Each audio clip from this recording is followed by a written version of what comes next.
Tonight, we drift into a land crowned in snow and prophecy, where mountains breathe frost older than memory, and dragons once shaped the sky with voices that trembled through creation.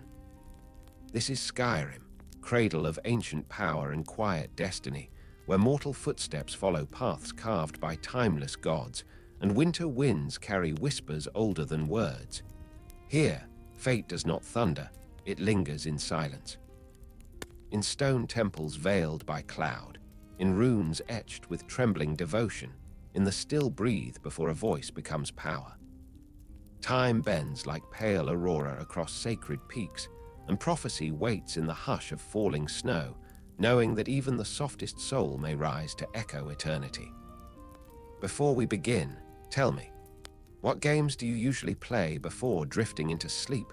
Write your answer below. I would love to know what worlds cradle your dreams. And if these gentle journeys through myth and memory bring you peace, feel free to subscribe, so we may continue walking these ancient paths together. Long before kingdoms found names, and before snow carved its patient scripture across the spine of the world, there were scrolls that did not belong to mortals at all. Neither written nor made, but revealed, they lingered like glimpses torn from the fabric of eternity. To touch them was to witness truth unbound by time, and yet to be broken by the sight. Let us drift now into that shimmering space where fate breathes softly, and the Elder Scrolls wait in quiet, unfathomable stillness. They say the Elder Scrolls are not truly written. Words do not shape them. Ink does not birth their visions. They simply are, as though existence itself paused to whisper secrets into parchment made of starlight and memory. No artisan crafted their edges, no scholar mapped their origins. They lie beyond the reach of creation, older than time and untouched by its turning. To study one is to hold a mirror to destiny's marrow, and to feel the world shift, as though reality listens and remembers. Priests of the ancestor moth devoted lifetimes to their silence. In temples hidden deep within the folds of mountains and forest shadows, they fasted, meditated, and surrendered sight not as sacrifice but as passage. Blindness became a door, for mortal eyes could not bear eternity's glow. Only those who walked willingly into darkness could trace the shape of fate with trembling breath and whispered prayer. And even then, each revelation came like frost on fragile petals, brilliant, fleeting, and dangerous to behold. For the Elder Scrolls do not offer prophecy, they are prophecy. They do not predict, they reveal what already sleeps in the weave of time, waiting to be touched. And yet, time is no gentle river but a sea without shore.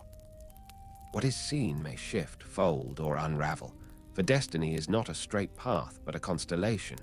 Many stars, many threads, each shining differently depending on where one stands.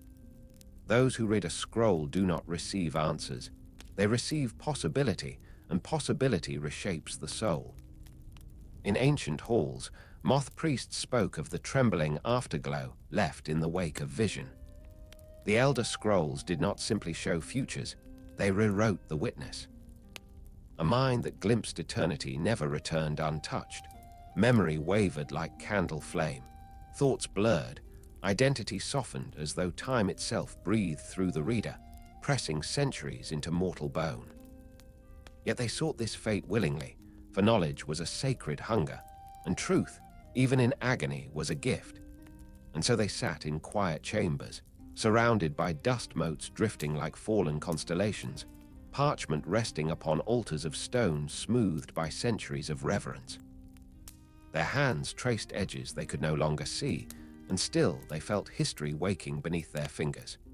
Some read of wars not yet fought, of kings not yet born, of ruins yet standing proud and alive in futures only the scrolls remembered.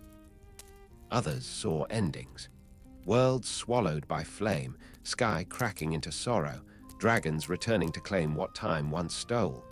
Those glimpses carved wounds in thought, yet also sowed wonder. For if destiny could be known, could it also be changed? Could mortals shape that which even gods revered? It was a question that lingered in the silence of temples, and in the hearts of those who trembled after revelation. a question that curled around the soul like winter wind around a flame, fragile, shivering, but refusing to die. In distant centuries, wanderers came seeking wisdom, thinking prophecy a map or weapon. They wished to seize fate, to untangle threads and name tomorrow before dawn arrived. But the Elder Scrolls do not serve ambition. They are not guides for conquest nor ladders to crown. To approach them with hunger is to be devoured by longing, to lose oneself in echoes too vast for mortal breath. Only humility protects the mind. Only reverence shelters the heart. To chase destiny is to drown in its tide, unless one learns to listen instead of grasp. And still, despite all warnings, some tried. Mages pored over conjectures like desperate scholars studying storms. Kings whispered of scrolls as keys to empire. Even common folk dreamed of glimpsing what tomorrow carried in its quiet hands. Yet the scrolls remained untouched by desire, like mountains unmoved by wind. They waited not for seekers, but for those chosen by silence, souls willing to stand at the edge of eternity without demand. For in the heart of the Elder Scrolls lies a truth as cold and bright as starlight on snow. The future is not gifted, it is endured. And in this truth rests both sorrow and grace. To see what may come is to feel the weight of all that might fall, of all that might never be. But it is also to taste the fragile wonder of hope, the possibility that even within fate's vast embrace, choice flickers like a warm ember in winter's palm. In Skyrim, where the wind carries whispers of ancient battles and the mountains hold secrets like sleeping gods, the Elder Scrolls are not merely artifacts.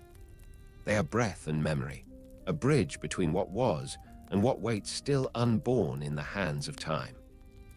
Their presence humbles even the greatest, for no mortal voice can command eternity. Yet eternity may choose to speak softly to mortal ears when the world needs it most. And so we stand at the threshold of this knowledge, in awe of scrolls that see without seeking, that remember futures as though they have already passed. They belong not to scholars nor kings, but to the quiet pulse of destiny itself.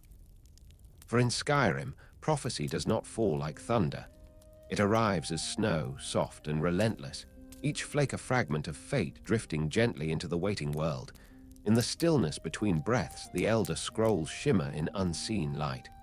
They wait, they watch.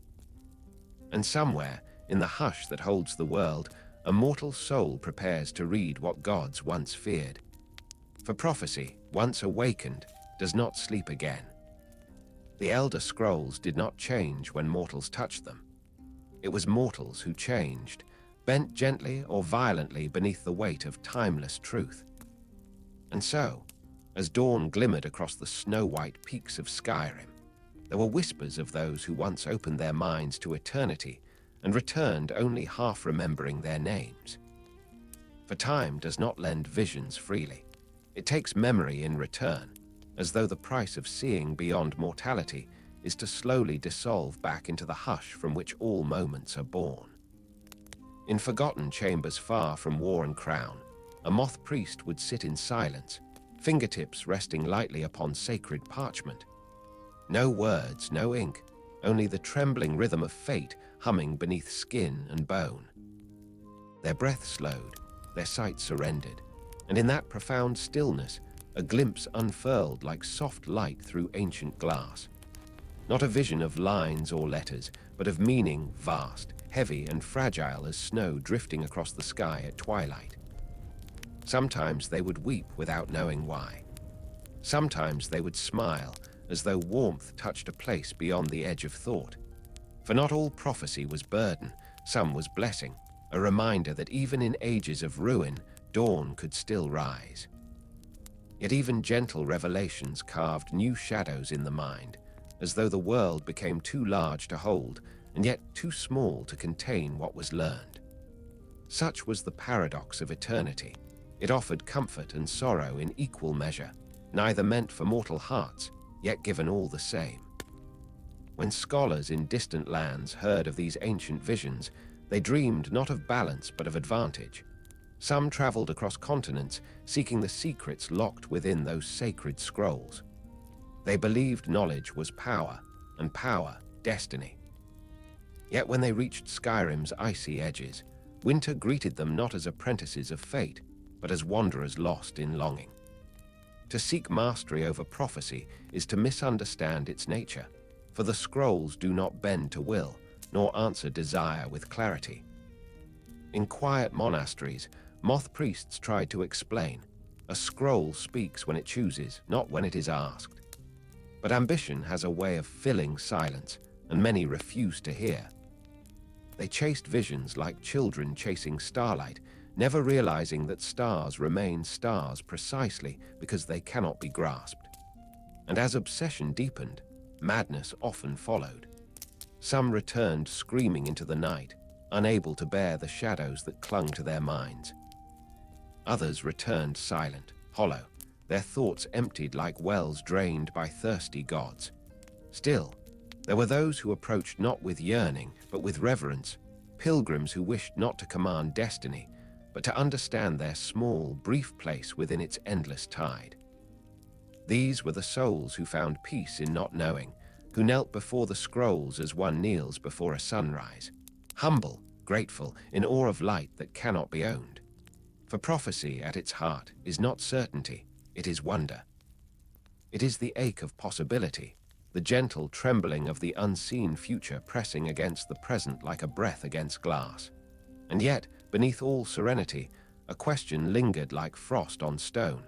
Why do the scrolls exist at all? Were they gifts from divine hands? Remnants of creation's first breath? Or living echoes of time's endless heartbeat? No priest, no mage, no scholar ever answered. For the deeper one wandered into eternity's whisper, the more mystery deepened, stretching into forever like starlight over winter fields. Legends spoke of a moment when the first Elder Scroll was touched by mortal thought. The world paused, not halted, not broken, but held, as though all creation exhaled.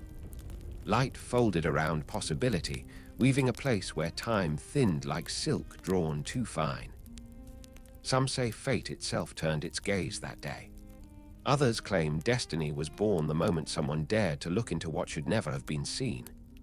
But truth remains veiled. The scrolls reveal not their birth, only their burden. And so they remained, resting in dark chambers beneath temples carved into mountain hearts, guarded not by soldiers, but by silence. Dust gathered like ancient snow upon stone floors. Incense drifted in gentle spirals through still air, and footsteps echoed like memories fading slowly into the distance. To walk such halls was to feel the world watching with thoughtful stillness, as though every shadow remembered something forgotten by the sun. Over centuries, kings rose and fell, empires shattered like ice upon stone, and dragons vanished into myth and fear. Yet the Elder Scrolls endured untouched by time or ruin. Fires burned low, castles crumbled, and mortal histories tangled in violence and pride. But prophecy did not waver. It waited, patient as winter, knowing that time eventually leads all souls back to silence. Even the proudest warrior breathes last. Even the mightiest crown rests in dust. But destiny does not fall, it returns. There came a moment, whispered through temples and carried by quiet rumor, when the scrolls stirred again. When visions flickered across blind eyes with renewed urgency, and priests trembled not from fear, but recognition. A thread had shifted in fate's tapestry, a pattern old as creation stirred awake. The world felt it, not as thunder, but as a gentle shiver beneath the bones of mountains and rivers. For change in prophecy comes not as roar, but as breath, soft and cold as dawn upon a frozen lake. Snow fell heavier that year. Winds spoke in low, distant cries, like dragons dreaming in long-forgotten skies. And somewhere, across this pale land, a voice began to hum in the stillness, not speech, but the echo of power older than language. The Elder Scrolls felt it first, trembling beneath unseen hands, as though destiny leaned closer to listen. A path was forming, a soul awakening, a thread returning to the weave of ancient purpose. Not yet seen, not yet known, but near, like the first flicker of sunrise beyond the horizon of night. For prophecy does not arrive when sought, it arrives when needed. And something was stirring in the world once more. A calling carried on wind, a name whispered by eternity, a destiny shaped not in halls of power, but in the quiet breath of mountains and stars. The scrolls did not reveal all, they never do, but they showed enough for hearts to quicken and silence to feel heavy with promise. The world was shifting, a soul was waking. Time held its breath once more. Long before mortals walked beneath snow-laden boughs and called this land Skyrim, there was a time when the world breathed in rhythms older than its mountains. No kingdom yet etched its name into stone, no banner claimed dominion over the wind. The heavens watched in ancient silence, and the dragons, children of the eternal sky, soared like thoughts given form. They were not beasts nor simple rulers, they were time's first voices, woven with the breath of creation itself. They did not merely live, they endured, as constant as the turning of ages. It was in those quiet, primordial days that a question stirred, subtle as winter's first whisper. Could a mortal bear the soul of a dragon?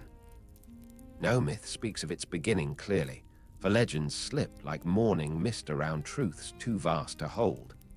Some say the gods willed it, weaving a spark of eternity into flesh so fragile it might crumble beneath the weight of destiny. Others whisper that time itself, Akatosh, the dragon father, breathed his essence downward like starlight falling upon still water, and where it touched, a mortal heart began to beat in tandem with ancient flame. Thus began the mystery the world would one day name Dragonborn. Not king by crown nor warrior by steel, but one who carried in their soul the echo of skyfire and the promise of a voice capable of shaping the very air. A mortal, yes, but one touched by eternity's hand, chosen not for ambition, but for purpose that slept beneath the frost like a seed awaiting spring. The earliest tales speak not in shouts of triumph, but in quiet awe. A child's first cry that carried an unfamiliar resonance, like wind curling around mountaintops before dawn. A young hunter whose breath parted mist in strange patterns, as though the world listened. Villagers spoke softly, reverently. They did not yet understand what it meant, only that destiny brushed near. It was never spectacle, only a presence, deep and still, waiting to awaken in its own time. In those mythic days when the world was raw and unshaped, dragons reigned without challenge. Their wings cast shadows across valleys untouched by war, and their songs rolled over the earth like thunder softened by snow. They were guardians, rulers, and, to some, divine beings whose voices formed the bones of reality. And among them, a whisper spread like distant firelight. One day, a mortal would speak as we do. Not in mimicry, but in true command. Not by birth of scale and wing, but by spirit forged from time itself. Mortals, unaware of the weight of this rumor, lived simple lives of hunting, praying, and learning to survive winter's bite. They gazed upward with awe at the dragons above, never imagining that one day a human voice would rise to answer the sky. For in those days, men were shadows against the grandeur of creation, fragile as reeds by the river, brief as embers in cold wind. Yet fate does not choose by strength alone. Often it chooses by need. And so the Dragonborn line did not appear in triumph, but in quiet beginnings. A shepherd who carried an unspoken fire, a wanderer whose dreams echoed with distant roars, a warrior who felt the heartbeat of mountains in their blood. They did not yet shout in tongues of power, nor summon storms with breath. Their destiny slumbered like a dragon beneath deep ice, patient, ancient, inevitable. Akatosh, it is said, watched with the stillness of ages, not as a ruler demanding devotion, but as time itself observing the unfolding of threads only eternity could understand. For the gift of the Dragonborn was never meant to glorify mortals. It was meant to balance a world where dragons would one day forget the tenderness of sky and claim dominion beyond purpose. Where power would harden into tyranny and where breath meant to create would instead destroy. Thus, the Dragonborn was not a weapon, they were a counterpoint, a promise that the voice which shaped the world could also protect it, a reminder that time's children, whether scaled or mortal, must rise and fall in harmony, not reign in unchecked pride. And deep within mortal flesh, dragon soul and human heart twined together like two threads from the same cosmic loom. Generations passed. Some born of this strange lineage never awakened to their truth, never felt the spark flare into flame. Not every bearer of the dragon soul was meant to rise. Some lived and died quietly, their power dormant as untouched snow. Yet the thread endured, passed like a silent blessing through bloodlines that never guessed the weight they carried. Legends tell of moments when that dormant fire stirred, a cry during battle that made earth tremble, a spoken plea that calmed storms, a whispered prayer that carried farther than wind. These were signs, subtle as falling ash in still air, that the world remembered what lay sleeping within mortal form. But fate protects its timing. Destiny ripens only when the world calls for it, and not before. And in distant heavens, dragons sensed this truth. Some welcomed it as a sacred balance. Others feared it, for the idea that a mortal could share their breath of eternity shook pride older than history. Yet prophecy cares little for comfort. It moves like glaciers, inexorable, silent, reshaping all in its path. Thus, the myth of the Dragonborn lived not as a tale of conquest, but as a promise woven into time itself. A soul forged from two eternities, one earthly, fleeting like first snow melting at dawn, the other vast as the endless sky, carrying echoes of ancient flame. In this union, destiny found its quiet strength, waiting for the day it would awaken fully and speak the world into tremor. For the Dragonborn was never meant to chase glory. They were born to listen, to the wind between peaks, to the sigh of forgotten temples, to the heartbeat of a world balanced between shadow and dawn. And when the time arrived, they would rise not in fury, but in purpose, not as conqueror, but as answer. In the hush before prophecy unfurls, a truth rests gentle as falling snow. Power does not always roar. Sometimes it breathes. Sometimes it waits. Sometimes it is carried by a mortal who does not yet know they walk with dragons in their soul.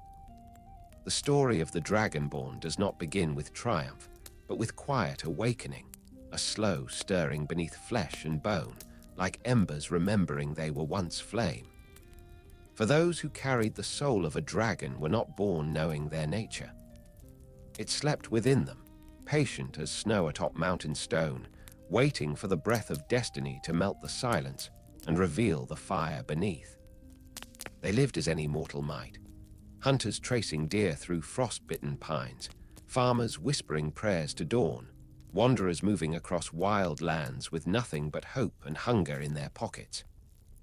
Their hands knew wood and soil more than steel. Their voices spoke only mortal words, gentle and humble as winter birdsong. Yet within them, something ancient listened, not to the world as others heard it, but to the quiet threads of fate that trembled beneath every footstep and prayer. There were signs, subtle as breath on glass. A moment when fear dissolved instead of rising, as though danger recognized a deeper power and faltered. A dream of wings beating across endless sky, so real that waking felt like falling back into a smaller body. The way their eyes lingered on mountaintops, sensing some vast truth hidden in the whisper of wind along snowy peaks. They did not know what stirred within them, but the world around them seemed to pause, as though nature itself waited for them to understand. And yet, destiny rarely reveals itself gently. When the world calls upon ancient promises, it does not send invitation, it sends upheaval. Whispers of prophecy drifted through temples and frozen passes, carried by monks who watched stars as others watch seasons. Dragons, long silent in legend, stirred in distant memory. And somewhere, without fanfare or witness, a mortal breath changed, deepened, strengthened, aligned with something older than humanity itself. The awakening of the Dragonborn was not a transformation of flesh, but of knowing. A moment when a simple breath drew power not from lungs, but from the soul, a resonance vibrating like distant thunder beneath the ribs. The voice did not burst forth in fury. It arrived like the first sound of thawing ice, soft, trembling, inevitable. A whisper stronger than steel, still learning its shape. This power was not meant to be mastered quickly. Even dragons, born to the sky and flame, learned their voices over ages. For mortals, the path was slower still, demanding humility, stillness, and listening. To shout without wisdom was to crumble the self. To force power was to be broken by it. Thus, those touched by dragon soul walked with caution, sensing that each breath carried the weight of stars and storm. In ancient times, some Dragonborn were guided by the Greybeards, those monks of mountain silence who believed the voice sacred, pure, meant not for conquest but for balance. They did not command, they invited. They did not boast, they breathed. To stand among them was to feel time soften, as though the world bowed not to power, but to peace. They taught that true strength was not spoken, but held, like fire resting at the heart of wood until the world needed warmth again. Yet not all Dragonborn walked that path. Some heard the call of might instead of purpose, drawn by the promise of voice-born power to bend the world.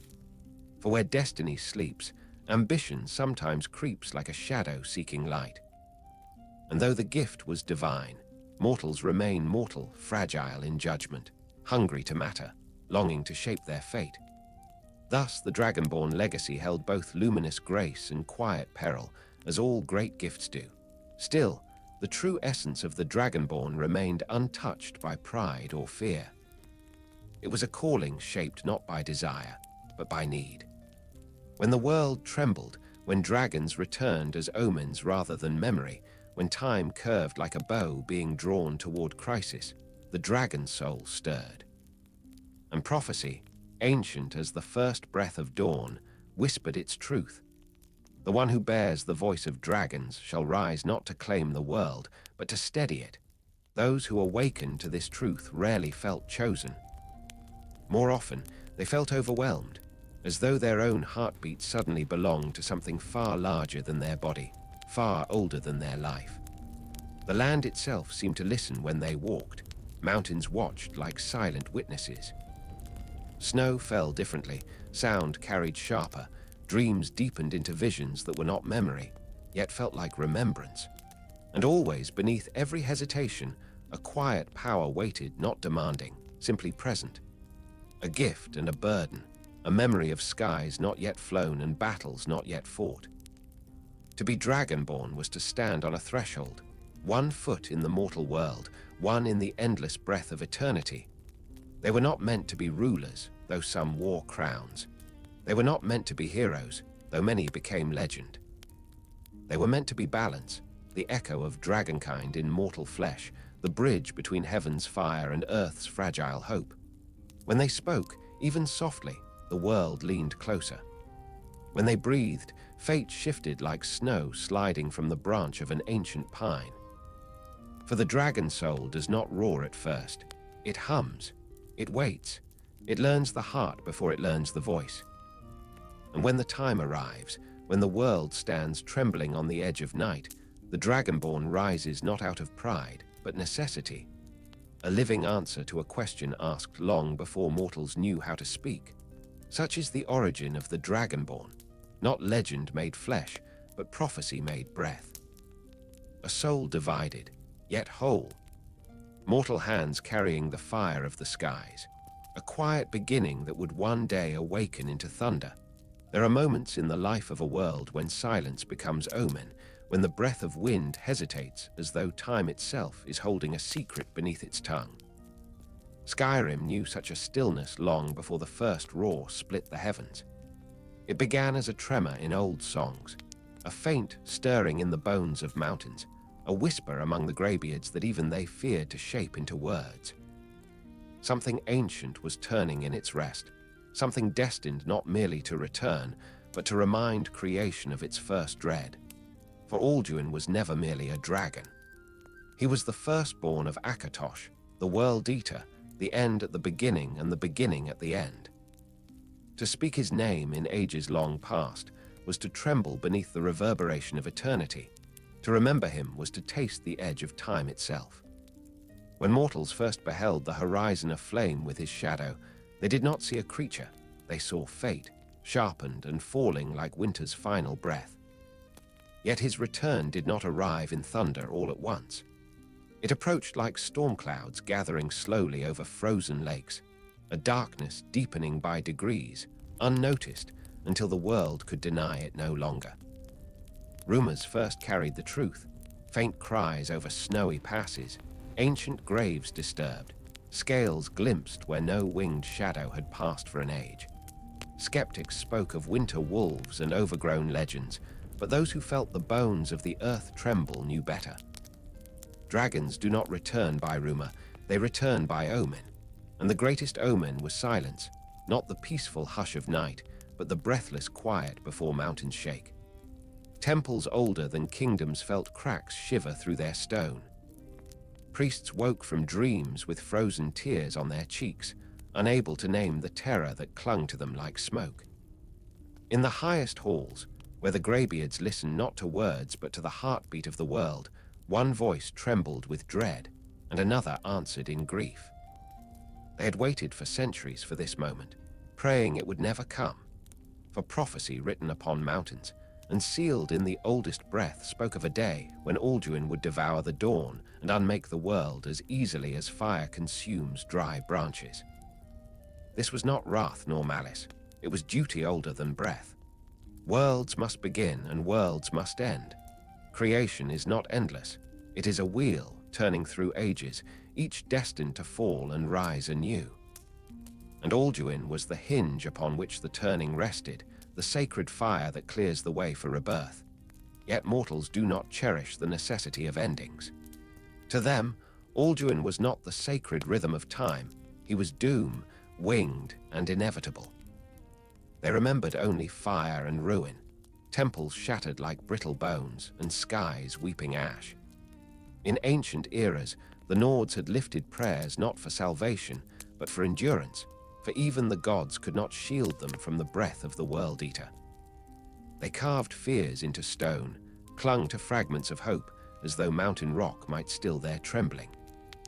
They believed survival was defiance, a quiet oath against oblivion, and when Alduin stirred once more, the world felt it in places untouched by sight. Frostdrift caverns shuddered as if something beneath the ice called out in hunger. Rivers flowed slower, as though time thickened in dread. Birds, those whispering keepers of wind's secrets, fell quiet in the forests, refusing to sing beneath skies that tasted of returning flame. Even wolves, those familiar children of snow and night, lifted their muzzles not to howl, but to listen. Then came the moment. A horizon once pale with morning light darkened as wings, vast as storm fronts, spread across the dawn. The air thickened, heavy as old prophecy.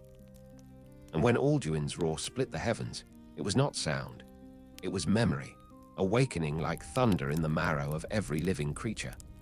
Stones quaked, snow leapt from cliffside ledges, and even untouched graves stirred beneath frost. For the World Eater did not come quietly. His breath was history returning, and his shadow was prophecy fulfilled. Villagers fled, though they knew not where to run. Warriors grasped blades that trembled in their hands, though steel had no voice against eternity. And in towers where scholars clung to crumbling tomes, the truth settled like winter ash upon their hearts. Legends had never been stories. They were warnings, but prophecy is never a single thread. For every end lies its counterbalance, every ruin its answer. And in the quiet places of Skyrim, far from flame, far from fear, another stirring took shape. Not loud nor grand, not born in fire but in breath. A mortal walked beneath sky touched by ancient dread, unaware that destiny moved through them like a slow, dawning flame. The World Eater had returned, and the world, in its quiet wisdom, had answered with its own awakening. For when Alduin rises, fate does not stand still. It unfolds. It seeks its bearer. And somewhere in snow and silence, a voice waited. Not yet thunder, not yet command, but the first whisper of a storm destined to meet eternity. Alduin had come to unmake the age, yet prophecy is a circle, not a blade, and answers rise where endings fall.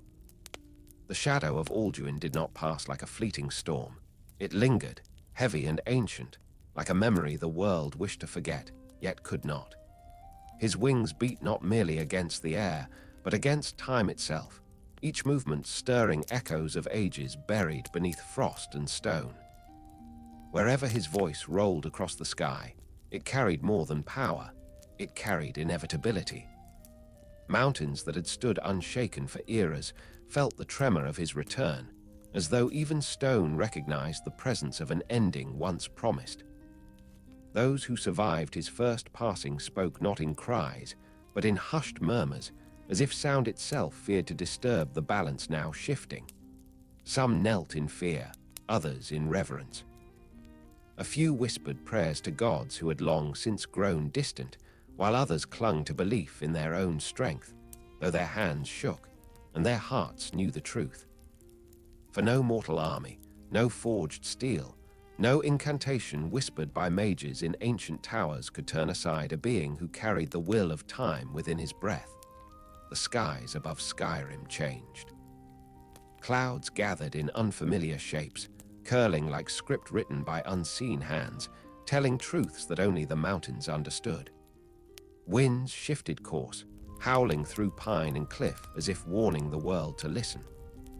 Even the auroras flickered with unease, their once gentle dance trembling in uncertain patterns. In hidden monasteries atop frozen slopes, monks lifted their heads from silent meditation, their breaths caught in reverent dread. They felt the world tighten, like a held breath waiting to be released.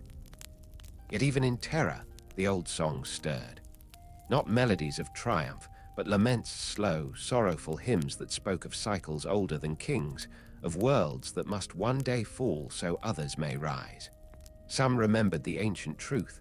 Alduin was not born of malice. He was born of necessity. To end was not hatred, it was duty. And duty, even when harsh, belongs to creation as much as dawn belongs to night. But mortals, bound to their brief and precious lives, could not welcome such fate. What God sees as sacred order, the heart sees as loss. And so fear took root, not as panic, but as a quiet weight settling upon every soul. Farmers paused in their fields, sensing the world narrowing beneath them. Hunters stood in still forests, feeling the trees hold their breath. Children, untouched by the full depth of dread, clung instinctively to warmth and shelter, as if some ancient instinct whispered to hide from wings that once ruled all skies. Even the bravest felt small, not unworthy, but merely human, fragile as frost beneath the first touch of spring. Along ancient mountain paths where wind ran sharp as memory, the Greybeards felt the tremor not only in earth, but in their spirits. Voices that had been silent for ages stirred, carrying weight enough to shake snow from distant peaks. For they, too, knew what had awakened. They had felt the breath of prophecy long before mortals gave it name. And in their stillness, they mourned the truth. Some cycles must break, yet not all endings must arrive. Destiny, though powerful, is not immovable. A thread once pulled may yet change the pattern of fate. Meanwhile, in quiet villages and stone-walled inns, stories began to spread like winter creeping across windows. Fires burned lower as travelers spoke of a black shadow soaring through frozen skies, of flames twisting like serpents over broken battlements, of voices echoing across valleys with sound not meant for mortal ears. Those tales wore fear like a winter cloak, heavy, inevitable. Yet beneath the dread, a different whisper moved as well, fragile as a single ember in a long night. Someone will rise, for prophecy never speaks only of doom. Even in the oldest verses, where Alduin's name is carved like a wound across time, another truth follows, that his return is not a sentence, but a summons. Worlds do not face shadow without also calling forth light.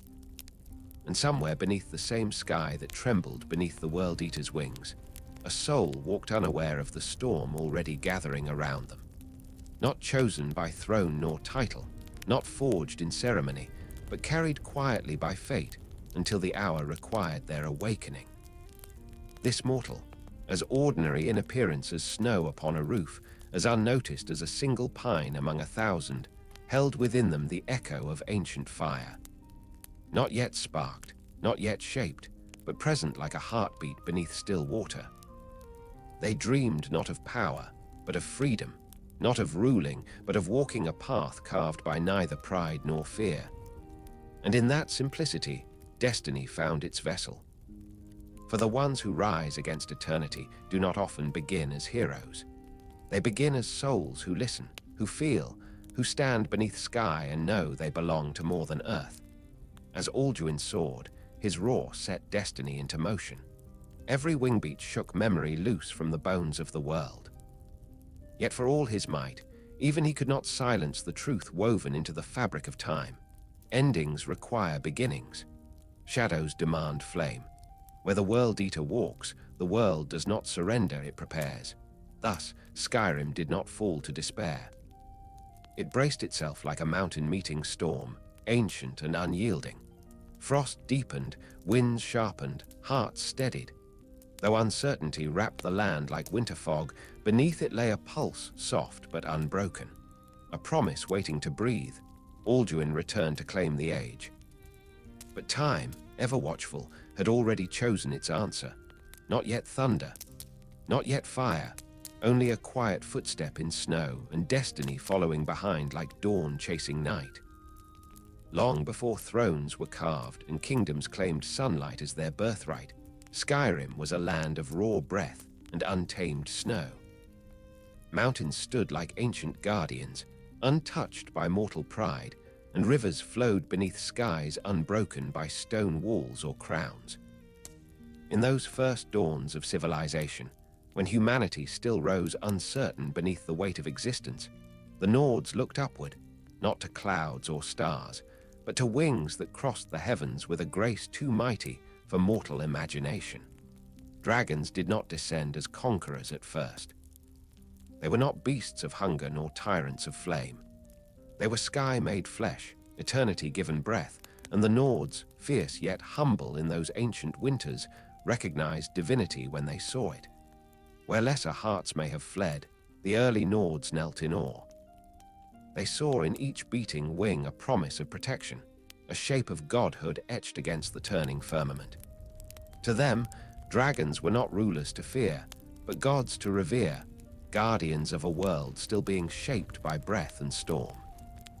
In valleys where wind sang through stone like distant voices, the first shrines rose, not carved with precision, but shaped by devotion. Stones stacked by calloused hands, bones laid reverently beneath frozen soil, offerings placed upon frost-silvered altars. There were no grand temples yet, no towering monuments. Worship began with quiet awe, with heads bowed beneath winter stars, with words spoken not in command but in gratitude.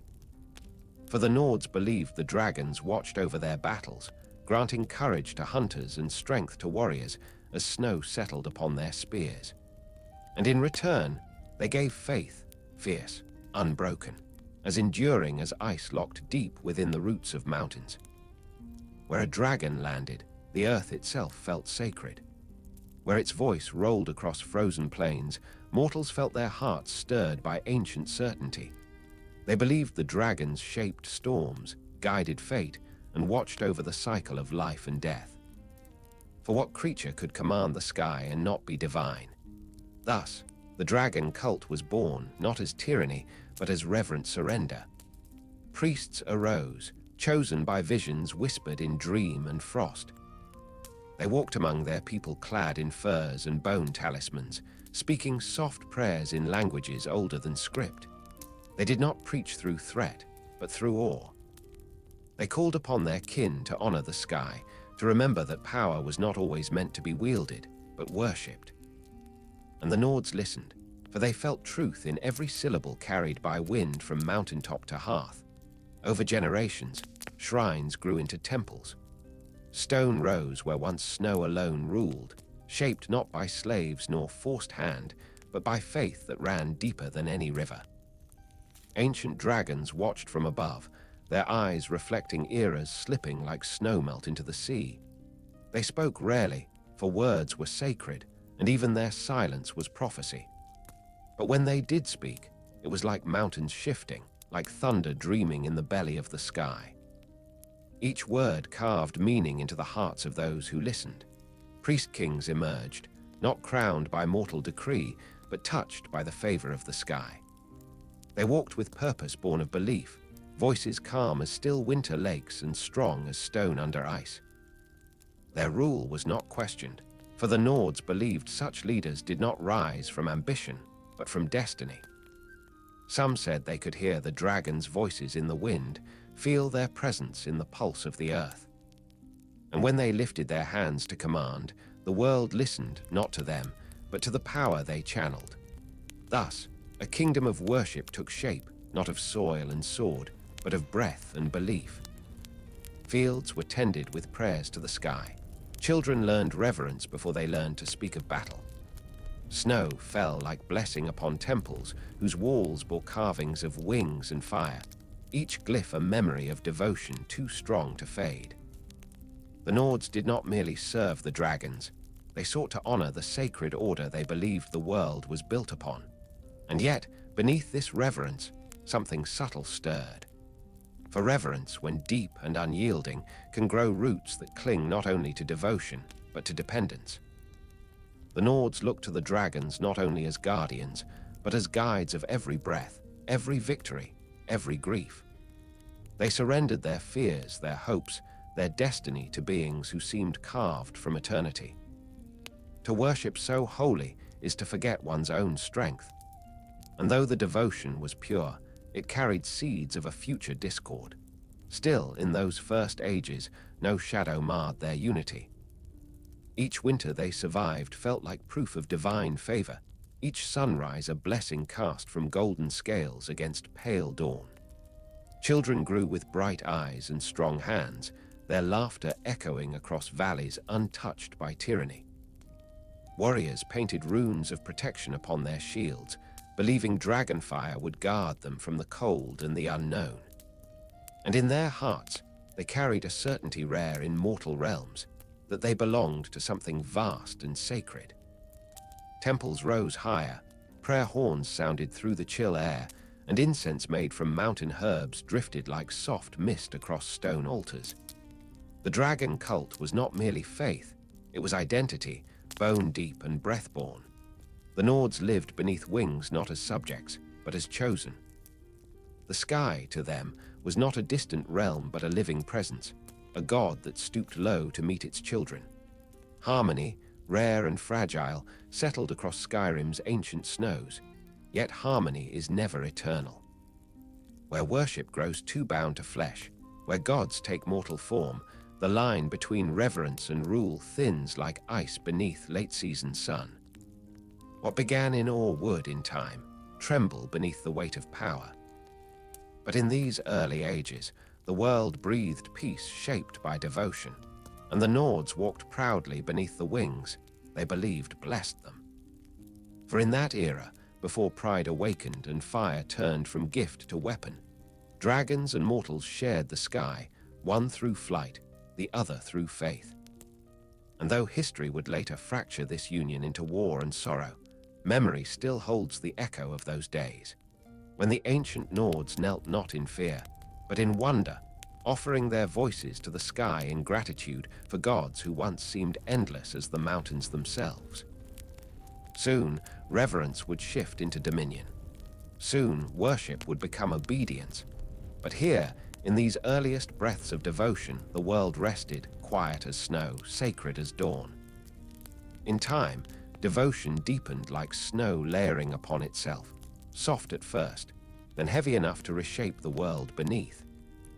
What began as reverence soon became structure, rituals woven into the rhythm of daily life, prayers rising like mist from mountain villages, and offerings placed at stone altars carved with wings and fire. Children grew not simply knowing dragons as divine, they were taught that every breath was a gift from the sky, every heartbeat an echo of ancient flame. Faith was no longer merely felt, it was lived, bone deep and absolute. The temples grew more massive, reaching toward the heavens like frozen prayers turned to stone. Walls bore runes invoked with trembling hands, their shapes speaking not only of worship, but of hierarchy. For as faith gathers, so too does order, and order gives rise to power. The priest-kings, once humble servants of the sky, began to carry themselves like those chosen not merely to guide, but to rule. The line between honor and authority, thinned like winter ice, stretched too far across a restless river. And the dragons, ancient, mighty, patient as glaciers, watched this transformation with eyes older than mortal grief. Some greeted the rising reverence with curiosity, seeing in the Nords not servants, but children learning how to speak to the divine. Others, older and greater still, began to sense an echo of destiny shifting, a subtle tremor in the winds of time. The world bent around dragon presence, and mortals bent with it, willingly, gratefully, until devotion began to resemble dependence. Yet the earliest dragon priests did not wield their power with cruelty. They believed themselves chosen to interpret the will of the sky, to stand as bridges between scale and flesh, eternity and breath. Clad in ceremonial hides and crowned with bone and gold, they led rituals atop mountain spires where wind tasted sharp and sacred. Fires were lit not to conquer the dark, but to honor the flame within all things. Voices rose in harmony, deep, resonant, trembling with awe. And in the distance, the beating of wings answered like thunder softened by snow. But reverence, when placed upon mortal shoulders, is a weight that grows. What begins in devotion may, with time, sharpen into entitlement. The priest-kings who interpreted the will of the dragons began to speak not only of worship, but of chosen rule, of divine right granted by the sky. And mortals, whose hearts once bowed only in gratitude, now bowed in obedience. They offered not only prayer, but labor. Not only faith, but allegiance. The temples became centers of power as much as sanctity, their walls sheltering not merely sacred rites, but the growing authority of those who wore dragon-scaled masks. Still, the bond held. For the dragons themselves embodied eternity, and their voices carried truth so vast that even power-hungry hearts found themselves humbled. When a dragon landed before a gathering of worshippers, snow leapt from branches, torches guttered in reverence, and mortal hearts beat like drums of ancient memory. To stand in such presence was to feel the fragility of flesh, and yet also the miracle of being chosen by that which commands the sky. And then, as ages turned, something shifted, small at first, like a shadow stretching across white snow at twilight. A new kind of reverence was born, not worship of the divine mystery of dragons, but worship of dominion. Power, once sacred, began to glitter like ice too bright beneath the sun. Those who wore priestly mantles first felt its pull, then warriors, then chieftains. The world tilted, ever so slightly, toward a hunger disguised as faith. Dragons, too, felt the swell of pride. For even divine beings are not untouched by worship. Their presence shaped the world as wind shapes drifts, but now mortals shape themselves in their image, kneeling not simply in awe, but in surrender. Wings, once symbols of watchful guardianship, now cast shadows like banners across the land. And when power is recognized, it stirs, ancient instincts awakening like embers touched by breath. Yet beneath this subtle rising of dominance, there remained moments of quiet grace. In secluded shrines, mothers placed simple offerings of woven winter grass. Hunters knelt before great carved stones, thanking the sky for safe passage. Children still looked upward not in fear, but in wonder, tracing wings with fingers chilled by mountain air. The purity of early devotion still flickered, a soft flame guarded by hearts untouched by ambition. But history moves like a glacier, slow, patient, and unstoppable once gravity claims it. The dragon cult's reverence became rule, rule hardened into expectation, and expectation set the stage for demand. What mortals once gave freely, they were now required to give. Faith transformed into obedience, obedience into tribute, tribute into sacrifice. And through it all, dragons remained silent, vast eyes reflecting a world slowly bending toward their shadow. Whether they approved or merely observed, none could say. Divine beings do not reveal their hearts as mortals do. Yet some among them, wise, ageless, thoughtful as deep stone, sensed imbalance whispering beneath the snow. A world held too tightly will one day seek to breathe. A people bowed too long will one day stand.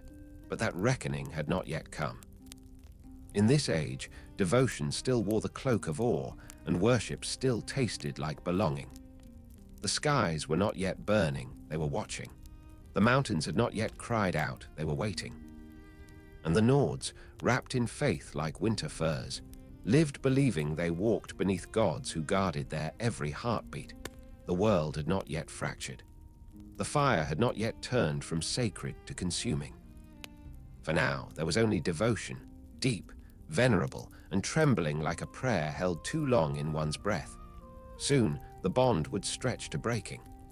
But here we linger in the last peaceful beat before the storm, when mortals loved the sky too deeply to imagine it could ever fall. There are wars born of hunger and wars born of pride. There are battles fought for land and others fought for legacy. But the Dragon War was none of these. It was not merely a clash of strength, nor a struggle for dominion. It was a breaking of faith, a shattering of something sacred beneath the cold sky of Skyrim. What began as reverence faltered, trembled, and finally collapsed beneath the weight of power misused, until the very breath of creation rose not in prayer, but in rebellion. The shift did not come suddenly. It crept like frost spreading through timber, slow and quiet, until the wood could bear no more. In the early days, the Nords knelt willingly, their hearts full of awe. But as dragon priests demanded kneeling not out of devotion but duty, a subtle unease took root in the hearts of men. What had once been worship became burden. What had once felt sacred began to feel like shadow pressing upon the soul. Dragons, once seen as guardians of the sky, descended more often with fire in their wake. Their presence, once holy, now stirred fear like a cold wind through bone. Priest-kings spoke in voices that trembled not with devotion, but with authority sharpened by divine sanction. They took tribute from fields already thinned by winter, and mortal backs bent lower each season beneath weights they had never been meant to carry. Faith, once pure as first snow, hardened into obedience and obedience into quiet despair. Yet even in sorrow, the Nords remembered. They remembered the early warmth of reverence, the sacred hush beneath beating wings, the strength they once believed shared between sky and earth. So when the fire of tyranny grew too fierce, it was not hatred that ignited rebellion, it was yearning. A longing to return to a harmony lost, to reclaim dignity frozen beneath worship that had twisted into chains. And thus men stood, first one, then another, then entire villages rising not with arrogance, but with trembling hearts that refused to kneel. They did not raise arms in certainty, nor shout in arrogance. They stood simply because the world had grown too heavy to bear in silence. Their rebellion was not born in steel, but in breath, a quiet resolve like the first crack of thaw beneath winter ice. But to stand against a dragon is to challenge eternity with mortal bone. Steel shattered beneath ancient scales, shields splintered like brittle branches. Flames rolled across stone halls and snow-covered fields, consuming hope as swiftly as they consumed wood and flesh. Villages vanished to ash carried by cold wind, and the sky roared with sorrow shaped like fire. For dragons did not see rebellion as injustice answered, they saw it as betrayal, and their wrath fell like storm upon tender earth. And yet, mortals did not break. In their desperation, they turned not to swords, but to spirit, to the breath within them, small as it was, fragile and warm against the endless winter. They listened to the whisper of wind along mountain peaks, to the deep hum of earth beneath their feet, and they remembered something older than temples. The voice. Not the voice of dragons alone, but the voice that slumbered in all living things, a quiet pulse of power born not from scale but from soul. Thus arose the first tongues, not yet masters of the thumb but seekers of it. They breathed, and the world answered. Their voices, once mere sound, began to carry weight, soft at first, then growing as though language itself remembered its ancient purpose. They practiced in solitude, high upon ridges where storms gathered like watchful spirits, speaking not to command but to understand. Breath became prayer, prayer became strength, strength became word. The first shout was not one of war but of freedom, a single syllable cast into the sky like a spark flung from flint. It did not tear mountains nor scatter clouds, but it stirred the air, and the world listened. In that moment, a truth unfolded like dawn across ancient snow.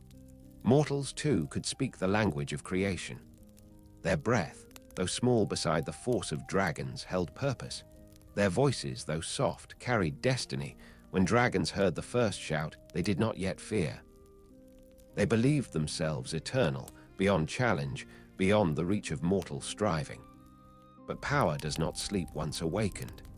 The tongues learned slowly, painfully, each syllable carved with sacrifice, each breath taken like a step through sacred fire. Voices cracked, hearts strained, minds bent beneath the weight of language that could shape wind and silence. Yet still they practiced, for hope is a force even dragons cannot silence, and so war shifted. Men no longer fled, they stood. They raised no banners of conquest, only breath forged into sound that shook the frost from temple stones. When a tongue spoke, snow leapt from cliff edges and ice fractured in crystalline bursts. Wolves paused mid-step in the forests, birds fell silent in the air, and dragons, for the first time, turned their heads not in disdain, but in recognition. The voice had returned to the world in mortal form, not as gift, but as balance. And in this awakening, the first great truth of the Dragon War emerged. Fire alone cannot rule forever. Even the sky, great and unending, must share space with earth. Even eternity must bend to the will of time. The war did not end here. The sorrow would deepen, the struggle sharpen, and the world would tremble before peace found its shape. But in this first breath of rebellion, in the rise of mortal voice against divine flame, history shifted. Not in thunder, not in triumph, but in a whisper that became a storm. The Nords had found their strength not in steel, but in soul. And the dragons, ageless and mighty, felt the first stirrings of something unfamiliar, the beginning of doubt in an order once believed eternal. War does not erupt in a single heartbeat.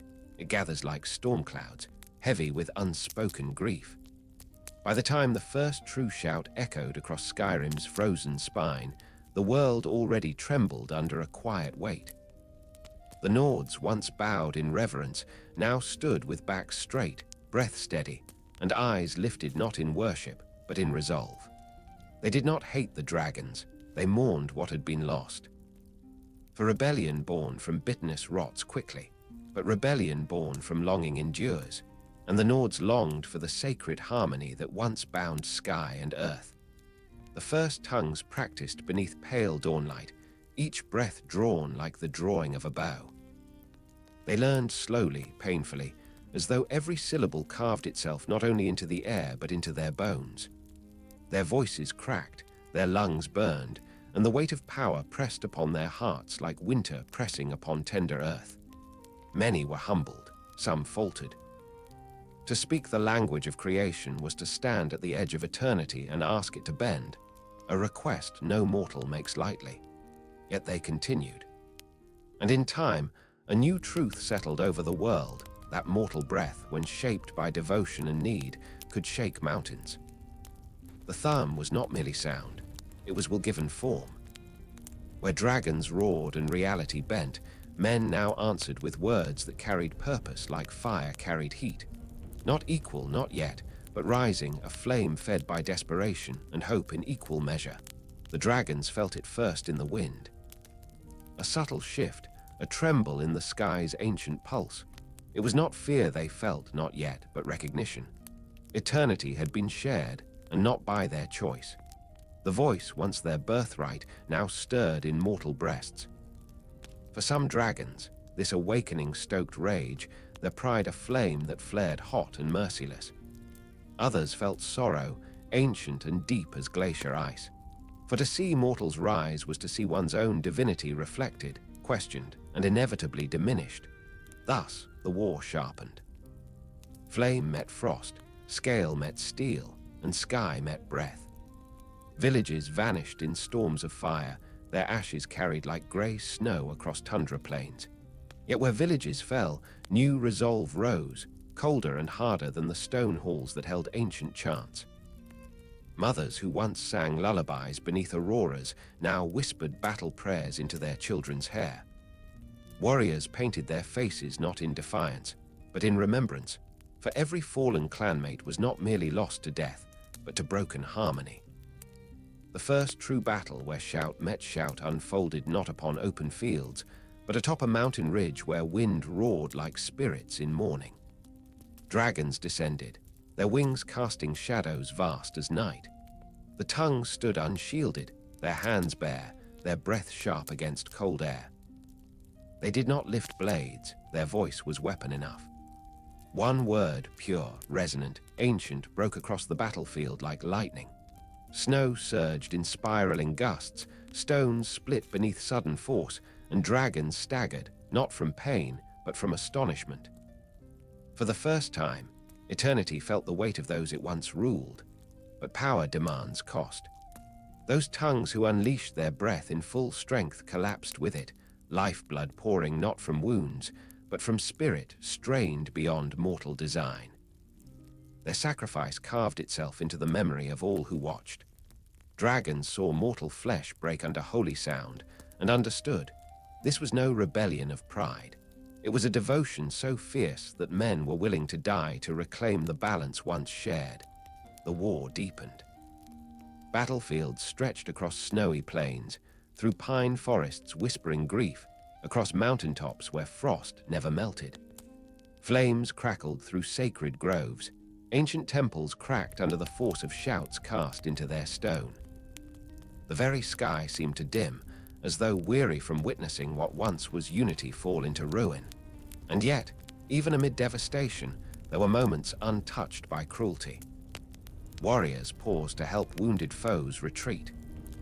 Dragons, humbled by valiance, allowed mortals to live, honoring bravery even in rebellion. The war was not hatred made manifest, it was sorrow given shape.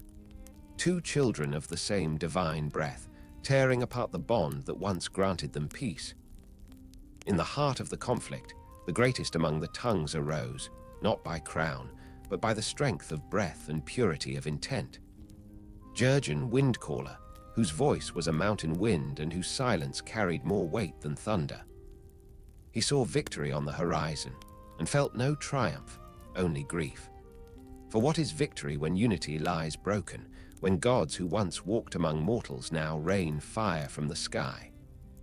He knew, even before the war's turning point, that power without wisdom is a blade without sheath, too sharp to hold, too dangerous to wield without purpose. And so came the final turning, quiet and monumental as dawn breaking on the throat of the world.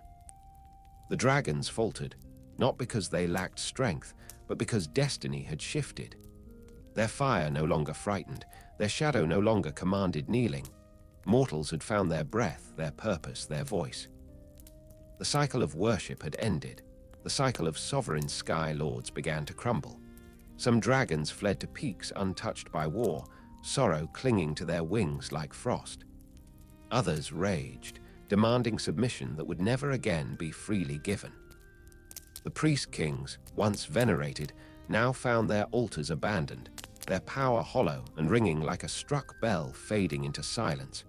But victory, when it came, did not taste sweet. The world stood littered with the echoes of its own devotion.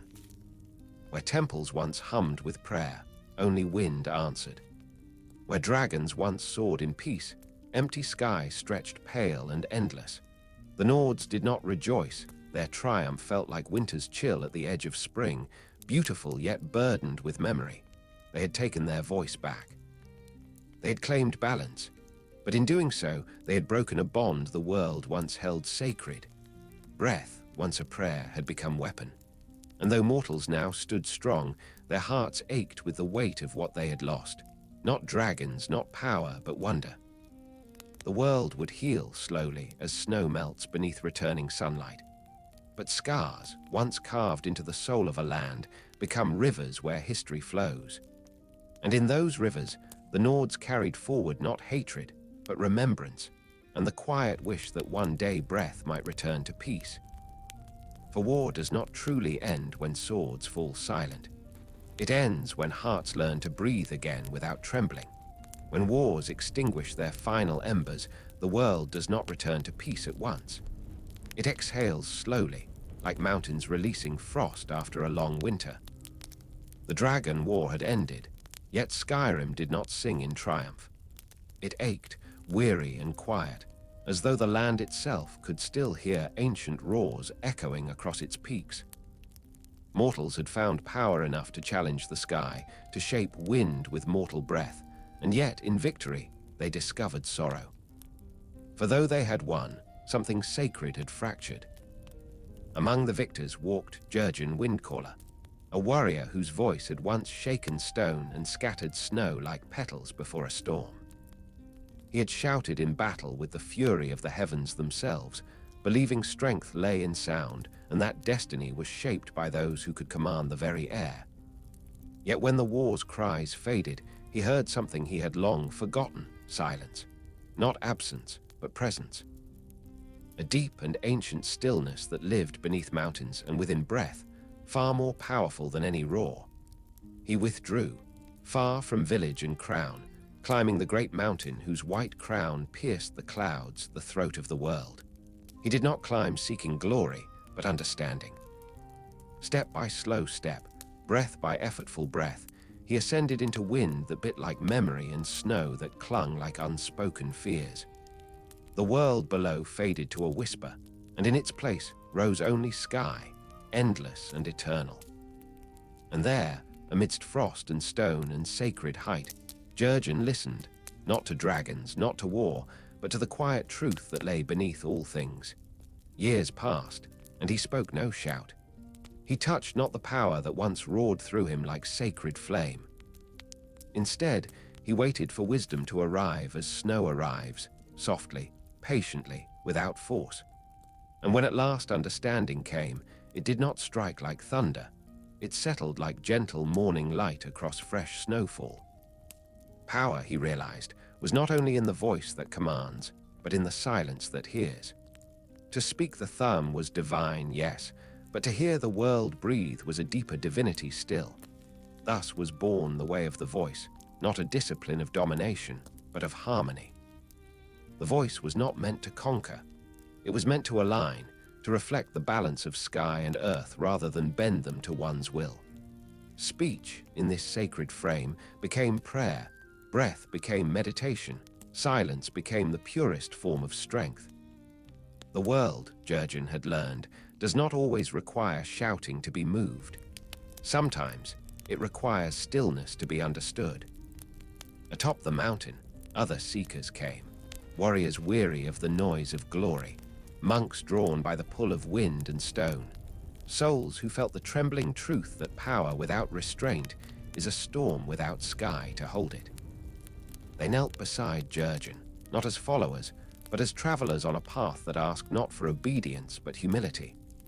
Together, they listened to wind carry secrets across frozen slopes, and they learned to breathe as mountains breathe, slowly, deeply, enduring through ages. In whispered ritual, they shaped their practice. First breath to honor life, second breath to honor silence, third breath to honor the voice not as weapon but as gift. The mountain became their scripture, its snow the parchment upon which wisdom rested. They spoke seldom, and when they did, their words fell like snowflakes, each one shaped by intention, each carrying the weight of reverence. Below, the world changed. Kingdoms rose from frost, banners fluttered in valleys once scarred by dragon flame, and mortals walked paths forged by their ancestors' courage. But high upon the throat of the world, the Greybeards remained untouched by the rush of time. Their cloaks were pale as winter cloud, their beards silver like moonlit frost, and their eyes carried quiet centuries. They were not kings nor prophets, they were keepers of breath, guardians of balance. Travelers who sought them arrived trembling, not from fear of punishment, but from fear of unworthiness. For those who approached the mountain did not come seeking power. They came seeking peace. They climbed not to shout louder than dragons, but to hear the still voice beneath the world's noise. And when they reached the monastery gates, where wind hummed like ancient prayer, they found not judgment, but welcome, the kind of welcome only silence can offer. Within those stone halls, time moved differently. Candles flickered without hurry, flames bending like tiny bows before the weight of quiet wisdom. The air carried a hum, soft and resonant, like memory held in breath. And when a Greybeard spoke, rarely, gently, with reverence, the stone itself seemed to listen. For speech was no longer common thing there. It was sacred act, shaped by intention and softened by compassion. Not all understood this path. Some whispered that the Greybeards had turned from strength, that they had abandoned the power that once lifted mortals to stand beside dragons in fire and storm. But the monks did not argue. Power is loud. Wisdom does not need to be. They knew that the world does not always need warriors who shout. Sometimes it needs guardians who listen. And so they remained, their solitude not isolation but service, their silence not absence but presence. Seasons turned like pages. Snows fell and melted and fell again. The shouts of war faded into myth, and the soft prayers of the Greybeards wove themselves into the wind. Children grew into elders, and those elders taught their children to revere the mountain where silence lived. And always, atop that sacred peak, the Greybeards breathed, steady as the world turning, gentle as dawn breaking over frozen ridge. They did not seek to shape destiny. They sought only to understand it. In their stillness, they held a truth the Nords would one day need again, that the voice was never given to conquer the world, but to commune with it. That power wielded without wisdom destroys, but power held with humility protects. That the breath that can shake mountains can also soothe them. And so the world moved on below them, loud, bright, filled with struggle and beauty. But the mountain remained, eternal as truth itself. And upon its heights, the Greybeards waited, knowing one day the world would call again upon the voice, not as weapon, but as answer. For prophecy does not die, nor does balance rest forever. The wheel turns, and silence prepares its breath. Far below, unseen, the future stirred like distant dawn behind dark horizon. And the Greybeards, ancient and patient as stone, simply listened. In the long quiet that followed Jurgen Windcaller's revelation, the world below the peaks rebuilt itself. Kingdoms formed from ashes, and songs of war settled into stories sung beside hearth flames. Yet high above mortal striving, the Greybeards remained. They breathed the thin mountain air and listened to wind carved prayers across snow-draped stone. They lived not apart from the world out of disdain, but because the world had grown noisy with ambition, and the way they followed asked instead for stillness. Years drifted into decades like mist curling around frost-white branches. The Greybeards spoke rarely, for they believed each word bore the weight of wind before a storm, and to waste breath was to dishonor the gift given by the sky itself. Their silence was not void but fullness, a listening so profound that mountains felt like temples, and the air itself carried reverence. Travelers who reached their gates often wept without knowing why, as though the quiet they found there mirrored a longing they had forgotten. To train in the voice under their guidance was unlike learning any craft or martial discipline. There were no instructions carved into stone, no lists of runes to memorize, no drills shouted across a training yard. Instead, there was breath. Slow, patient, sacred. There was listening. To wind moving through pines far below, to snow settling upon ancient steps, to the heartbeat within one's own chest, and how it echoed the slow turning of the world. The Greybeards taught that to shape the world with voice, one must first be shaped by silence. Students arrived seeking mastery and left understanding humility. They learned that power was not taken, but given, and only to those who approached it without hunger. They discovered that before a shout could move stone, it must first move the soul. And sometimes, after months or years of meditation, a single syllable emerged, not as command, but as prayer. The world answered gently, bending like grass touched by wind. Such was the true beginning of mastery, not the roar that splits mountains, but the whisper that honors them. There were those who came seeking might above all else, believing the monastery atop the clouds held the secret to unrivaled power. These few never stayed. The mountain itself seemed to breathe against them, a cold hand reminding them they carried fire without restraint. Some turned back humbled, others left frustrated, unable to grasp why silence refused to yield to desire. The Greybeards did not condemn them, for each soul travels its own path, but neither did they follow in their footsteps. For to chase power is to lose breath before speaking. The world beyond the mountain changed again, as it always does. Cities rose, empires shifted, kings declared dominion over lands where once only snow had reigned. Swords were forged in fires that glowed like setting suns, and armies marched beneath banners that fluttered like restless wings. And yet, throughout all mortal striving, the Greybeards remained untouched, as though time itself bowed in respect at the peak. Their solitude was not refusal, but stewardship, a quiet guardianship over the sacred truth that the voice was gift, not burden, harmony, not conquest. Legend grew around them, vast as the sky they honored. Children in distant villages whispered that the Greybeards could speak snow into storm or calm the wind with a breath. Some believed they had become spirits rather than men, living embodiments of ancient wisdom. Others doubted they existed at all, imagining instead that they were myth given life to comfort weary hearts. But whether believed or forgotten, their presence endured like a memory older than speech. Then, one winter evening, when stars glittered like frost scattered across black velvet and the moon crowned the peaks in silver, the mountain shuddered. It was not violent, it was not fearsome. It was simply immense, like the world inhaling before a long-held truth was spoken. Bells did not ring, for no bells had ever been hung in that sacred place. Instead, the wind changed pitch, humming like a distant choir, and snow rose briefly from ancient stone, dancing as though stirred by invisible breath. The Greybeards felt it first, a shift in fate, faint but undeniable.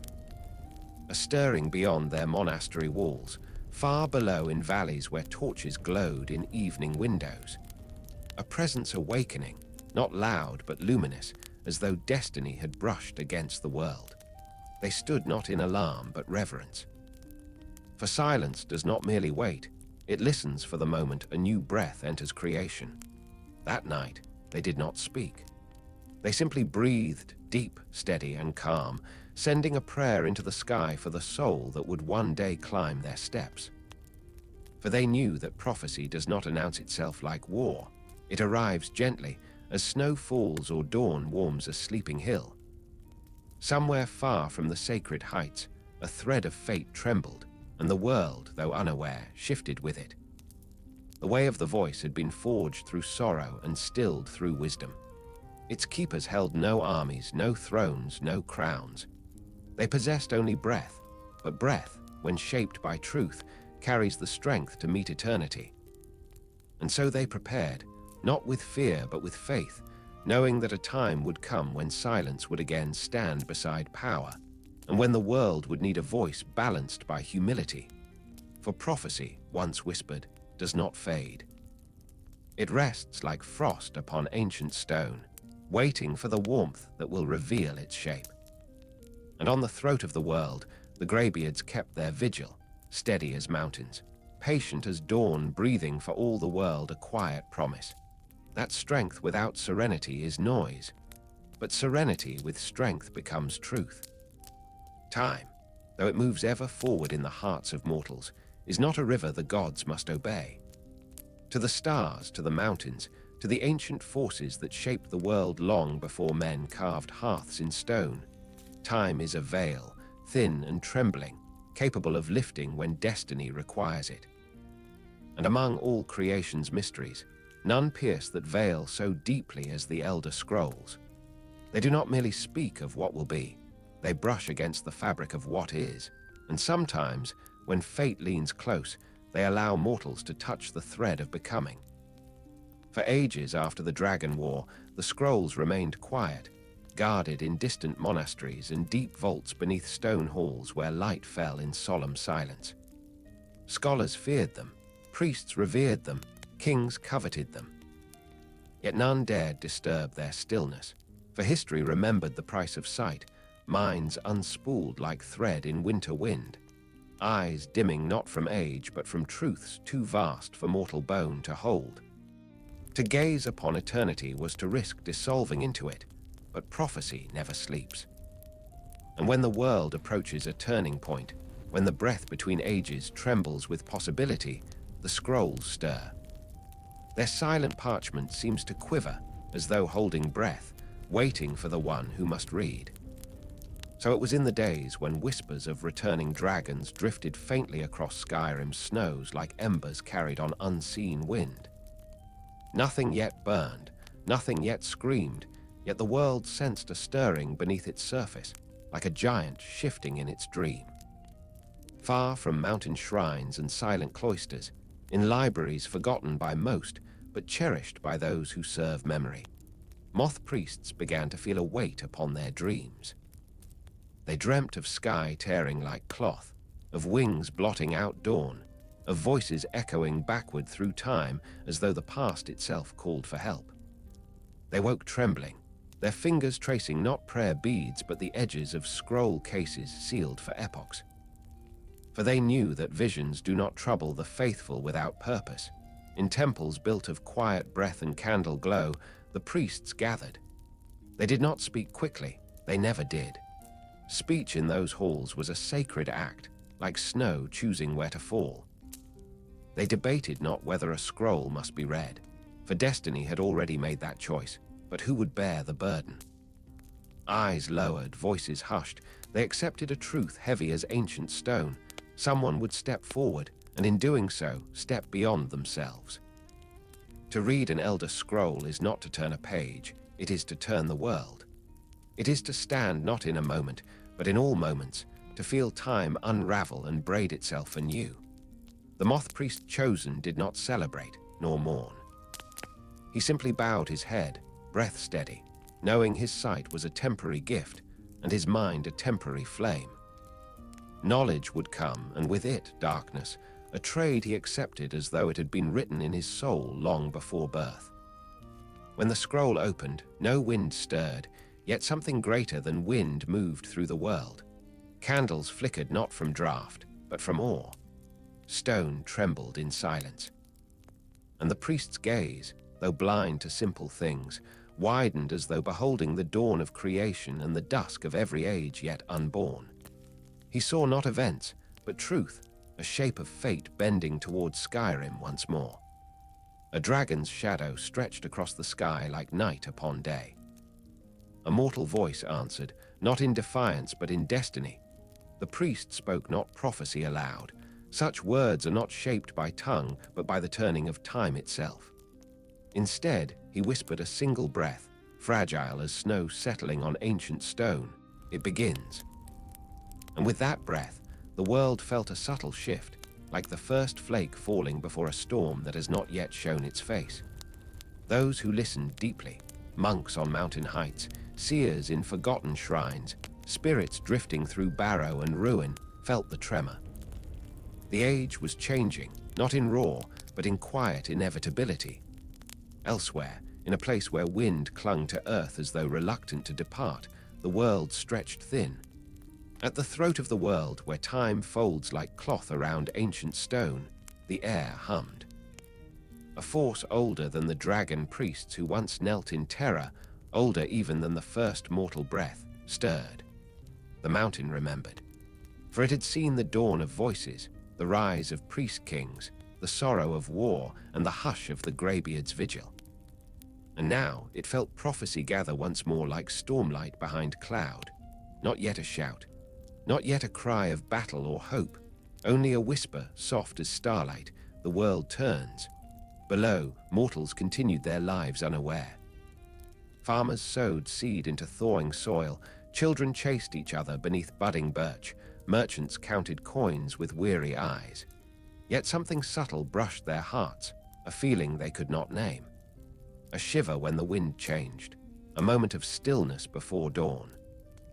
A sense, fleeting yet profound, that the world was listening, for time does not scream before it shifts, it murmurs, it sighs, it breathes like a sleeping giant stirring beneath earth and snow. And as the scroll's vision faded from the priest's dimming sight, as mountains held their solemn silence, as destiny curled like mist along unseen paths, one truth settled across Skyrim like the first whisper of winter. What once was shattered would soon be tested. What once was silent would soon speak again. And the scrolls, keepers of eternity's breath, had opened not to show the future, but to remind the world it could not outrun it. Time does not break loudly. It bends first, softly, like a bough under winter snow, and only when weight becomes destiny does it finally snap. So it was in the age when the Elder Scrolls stirred once more, not with clamor or upheaval, but with quiet shifting in the deep fabric of reality. The world continued its ordinary breath, yet beneath each heartbeat lay a subtle unease, a faint trembling as though the past itself had begun to exhale. For the scrolls had not simply revealed fate, they had touched it. And when prophecy touches the world remembers. At the throat of the world, where sky and stone meet in eternal stillness, time had long drifted differently, slower, deeper, as though the mountain held memories like ice holds ancient air. When the scroll was read far below, that quiet peak shivered. Not from wind or trembling earth, but from history rising through its bones like buried fire warming from within. Rock remembered voices that once shook the heavens. Snow remembered the thunder of dragon wings. The air whispered echoes of battles that had not happened in this age, yet lingered like footprints in untouched ice. For time in this sacred place is not a river, but a pool, deep, reflective, capable of rippling in both directions. Those who walked the mountain in those days, pilgrims seeking solitude, wandering scholars hoping to feel ancient breath, spoke later of strange whispers carried by the wind. The voices were not words, but impressions. Fear like distant thunder, hope like distant dawn, a sense of return woven into each gust. Once, a shepherd passing beneath the great peak saw the snow shimmer not white, but gold for the span of a single breath, as though the sun had touched it twice. He fled, for such wonders are seldom gentle. Meanwhile, deep within hidden vaults, the priest who read the scroll faded as though his life were being unspun thread by delicate thread. Sight dimmed, memory blurred, identity drifted like smoke. Yet even as his vision disappeared, a strange peace rested on his features. He had seen destruction, he had seen rebirth, and he knew that fate, though heavy, carried purpose. Before his voice fell silent forever, he whispered only, "The wound opens. The wound must mend." Scholars debated his final words in shadowed chambers lit by trembling candle flame. Was the wound a moment in time? A place? A soul? None could answer. And those who tried felt madness tug at their edges, like a cold hand inviting them toward understanding no mortal mind should touch. For the Elder Scrolls do not reveal puzzles to be solved, they reveal truths that must be lived. Across Skyrim, time rippled in delicate distortions. Ancient carvings seemed to blur as though memory shifted behind stone. Old men recalled childhood moments differently, their recollections altered by some unseen breath. Wolves paused mid-hunt, staring into distances that held nothing eyes could see, yet everything instincts could feel. And in the high monastery where the Greybeards breathed sacred silence, one among them shuddered, not from cold, but from knowing. The past was not merely remembered, it was leaning forward, pressing gently against the present like a parent waking a sleeping child. A moment awaited. A point in the tapestry where the threads of all ages knotted and strained. The time wound at the throat of the world, though unseen by most, pulsed softly, a scar in reality remembering what once was torn. When dragons first fell and mortals first shouted them from the sky, time itself had bent under the strain of such forces. The world healed, but it did not forget. Now, that wound stirred again, not reopening in violence, but awakening like a long-held breath released into winter air. And still, most of Skyrim carried on unaware. Fishermen cast nets beneath morning clouds. Smiths hammered iron that rang like steady heartbeat across stone courtyards. Mothers hushed children whose laughter broke through mountain quiet like sunlight through evergreens. Life moves even when prophecy stirs, perhaps because it must. Yet among ordinary souls walked one who felt something more. Not a vision, not a voice, but a pull, gentle, persistent, like frost tugging at river edges before the first freeze. Steps taken without knowing they followed ancient path. Dreams touched by wings unseen. A weariness upon waking, not from labor, but from destiny pressing close like the warmth of a distant fire. The world had whispered their name before they ever cried their first breath, and now time itself leaned toward them, soft and inexorable. For the scrolls had spoken, and once they speak, the world answers in snow drift, in breath drawn, in fate unfolding beneath ordinary feet. And as days flowed quietly onward, a feeling settled across the land, subtle as frost forming in early dusk. The past was not finished. The future was not fixed. A cycle long sleeping had turned in its rest and begun to wake. Time, bowed but unbroken, gathered itself like a hawk before flight. When it moved again, it would move with purpose. And somewhere beneath the sky's pale hush, the Dragonborn's path began to shimmer into place, not with thunder, but with breath. There are threads in the tapestry of the world that do not fray, even when ages turn and memory fades like breath upon winter glass. Some destinies sleep in the marrow of creation, waiting not for chance, nor for the will of mortal kings, but for the quiet hour when the world sighs and knows it cannot stand alone.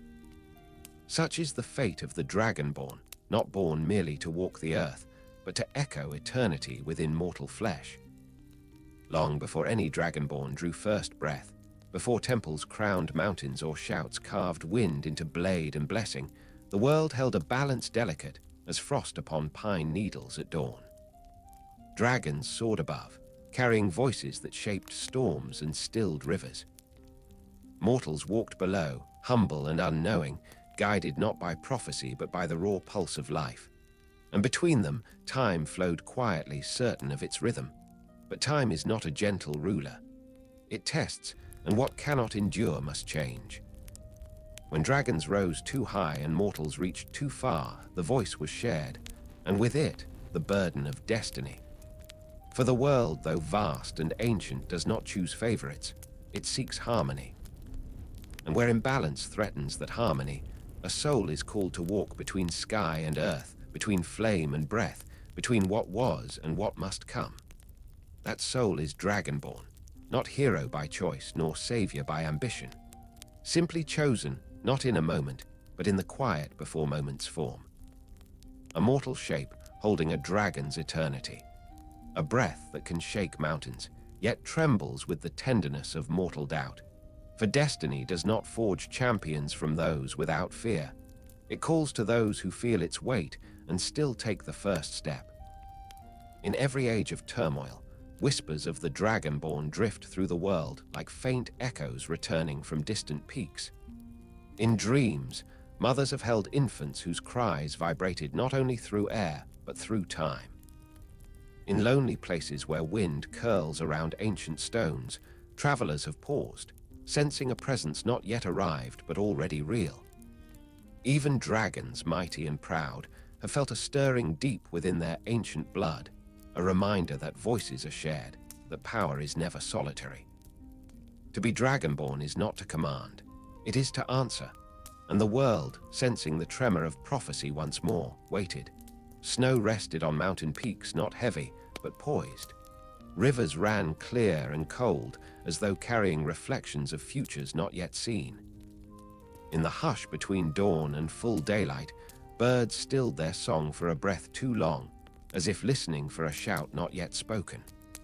Even the earth, deep and ancient, held its silence as though guarding a secret that could not yet be spoken. But not all omens were grand. Sometimes destiny arrived in small things. A traveler pausing at a crossroads and feeling the pull of an unseen path. A child staring at the sky as though remembering wings from a life unlived. A stranger whose steps stirred dust like breath before storm. Such signs passed unnoticed by most, for prophecy rarely announces itself in thunder. It begins in whispers, in stillness, in the quiet movement of fate aligning like constellations beyond mortal sight. For the Dragonborn does not awaken by proclamation. They awaken by need. And the world's need was growing. Dragons stirred in distant skies, scales gleaming like memory carved in moonlight. Their wings did not yet blacken the horizon, but their presence tasted like prophecy, sharp, ancient, inevitable. The land trembled not with fear, but with recognition. It remembered fire falling like dawn shattered into flame, remembered voices that split stone and shook heaven. It remembered balance lost and balance restored, and knew the cycle turned again. Where destiny stirs, so too does doubt. For the Dragonborn is mortal still, bound by uncertainty, shaped by pain as much as potential. A soul born to stand at crossroads of time and choice may falter. They may kneel when the world expects standing. They may weep when legends speak of triumph. And yet, this fragility is not flaw, it is the thread that ties eternity to flesh, power to humility, fate to freedom. For a voice that commands the world must first learn to listen to it. There are those who will not understand. Some will see the Dragonborn as weapon, others as threat. Others still as myth given flesh, a story that should have remained story. But prophecy is not meant to comfort, it is meant to awaken. And those who awaken often walk first in loneliness, for even the faithful hesitate at the edge of legend. But destiny does not leave them unaided. The world, ancient and wise in ways even dragons cannot fathom, bends around them, not bowing, but guiding. Winds whisper truths too subtle for ordinary ears. Stones remember old voices and hum softly beneath their feet.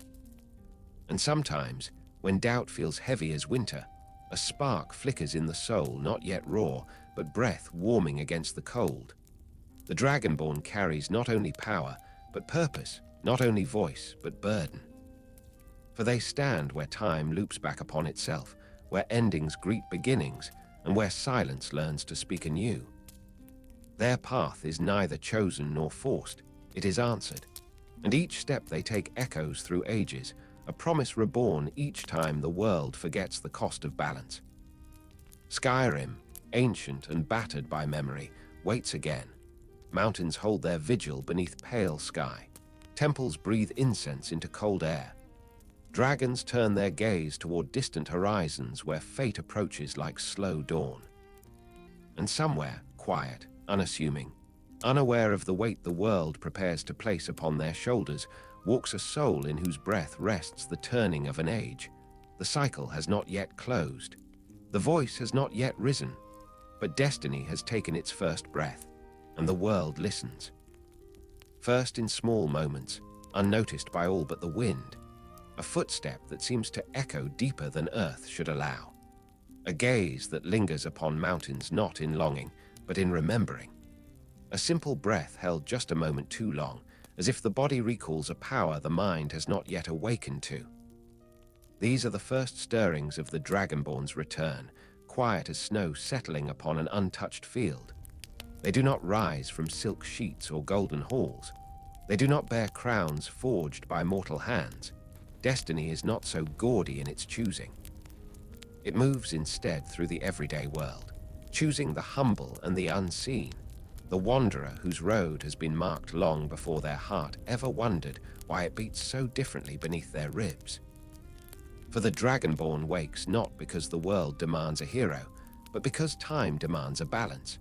As dragons once soared again, wings casting shadows across dawn like memories returned to breathing form, the land trembled with more than fear. It trembled with recollection. The very stones remembered voices that had once cleaved sky from silence, remembered shouts that bent eternity and prayers whispered in awe. Every gust that swept across Skyrim's peaks seemed to call not for battle, but for answer. Balance had been broken before, and always someone rose to mend it. But awakening is never without struggle. The Dragonborn does not simply become. They must learn themselves again. A mortal shape must embrace a truth older than mountains.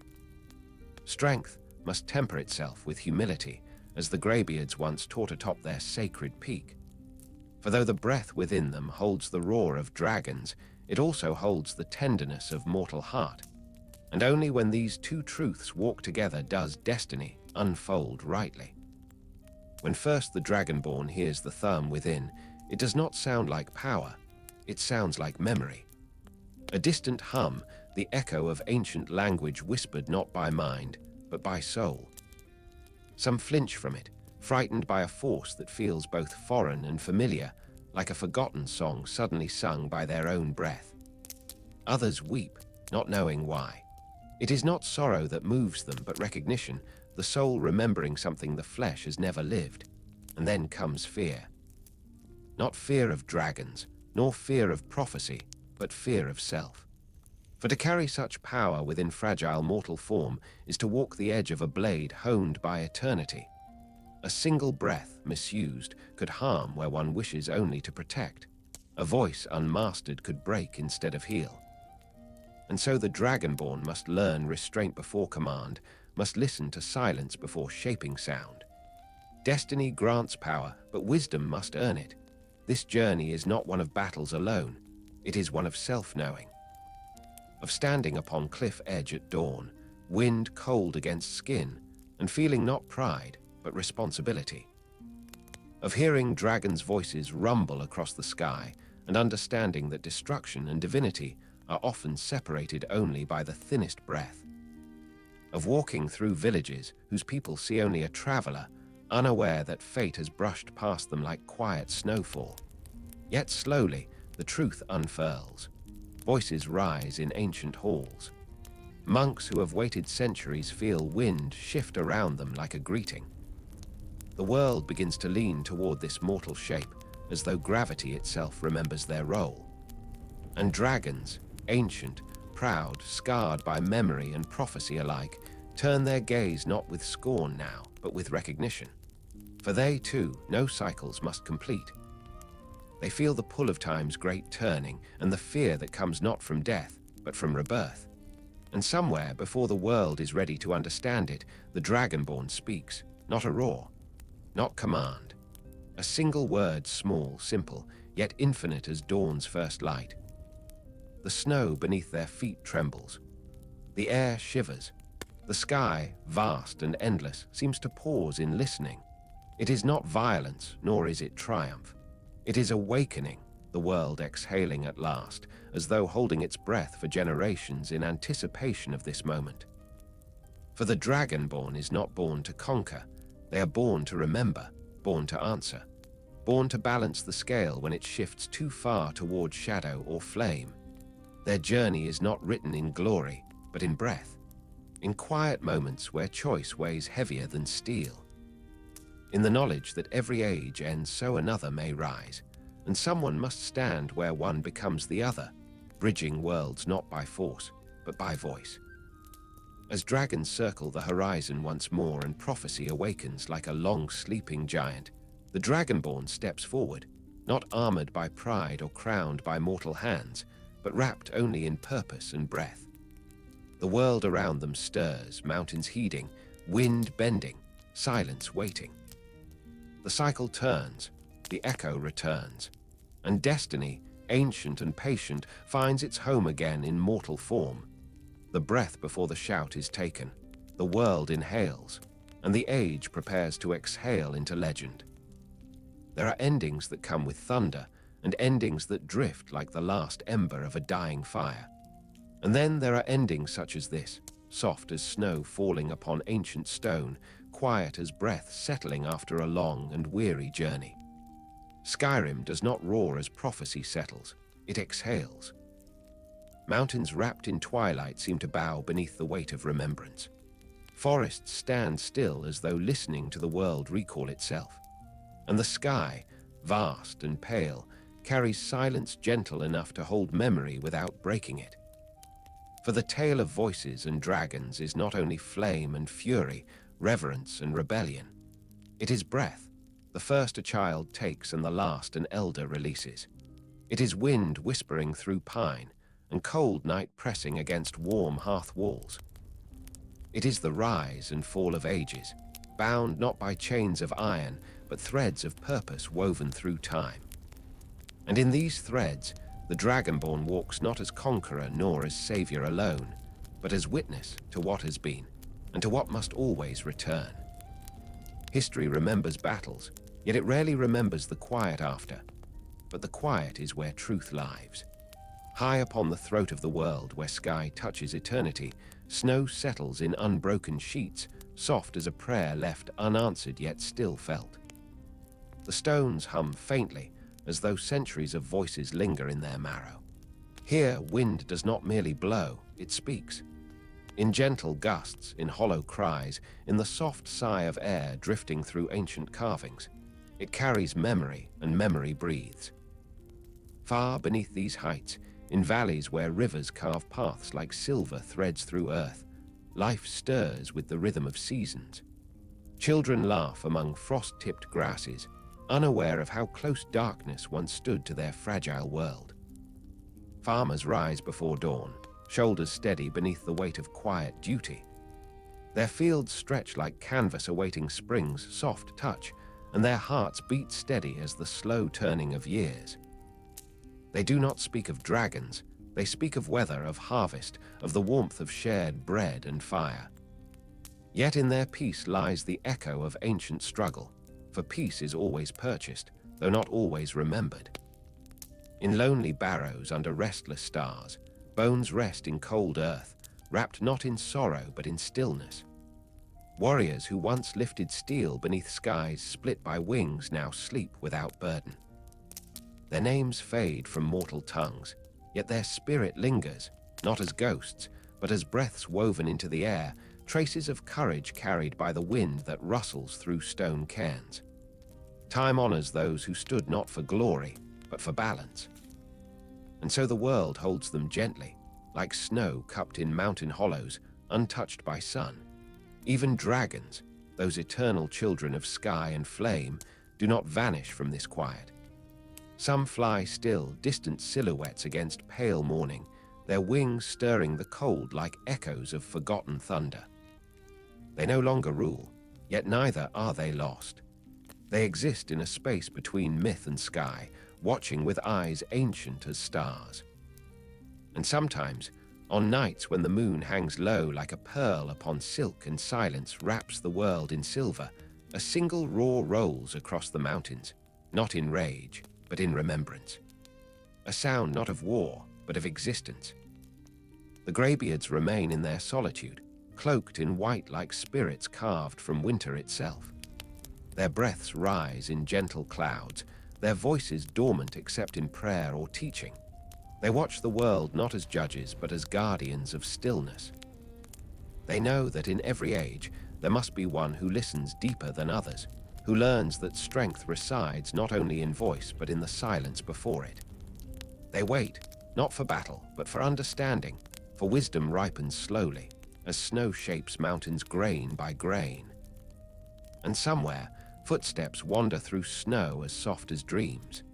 Not royal footsteps, nor those of legend proclaimed by heralds, They are the steps of someone who carries weight unseen, someone who breathes with both mortal fragility and ancient echo. The Dragonborn walks not toward glory, but toward meaning, toward a world that must be known before it can be spoken for. Their steps leave no thunder in their wake. They leave only quiet impressions, destined to be covered again by falling snow.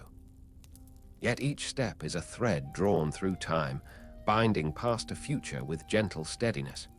There will be battles yet, storms and sorrows that whisper through ages long after this age rests beneath dust and story.